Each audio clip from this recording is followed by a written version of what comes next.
اوعى يا عم، اوعى يا عم، انت ايدك دي كده، هما فين؟ انا سمعت طراطيش كلام ان انتوا عايزين تبيعوا وسام ابو علي، الكلام ده صح؟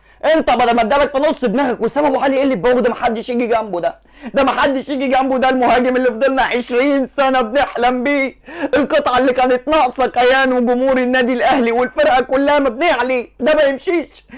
ايه جاي له عرض بكام؟ ولا بكنوز الدنيا، ولا بكنوز الدنيا كلها فرط بفلوس سام ابو علي. ها، ويا ريتنا نتعظ، يا ريتنا نتعظ. ها، فلوس عبد المنعم المدافع اللي كان من ناشئين الاهلي وكان احسن مدافع في افريقيا، فادتنا بايه؟ ادينا رحنا كاس العالم اتلبينا، شوف خدنا كام جون بسبب الدفاع. ها، فيا ريت بقى ايه، نتعلم، ماشي نتعلم. وسام ابو علي ده ما ينفعش يمشي ابدا، لا اما وعهد الله، وعهد الله هتلاقوا 80 مليون قدامي اهلاوي قدام التتش قلعين ومستنيينكم تقولوا لي تنزلوا من الاداره الا وسام ابو علي. وانتوا اكتبوا لي في الكومنتات، هل انتم مع رحيل وسام ابو علي، ولا وسام ابو علي يقعد في الاهلي ما يمشيش؟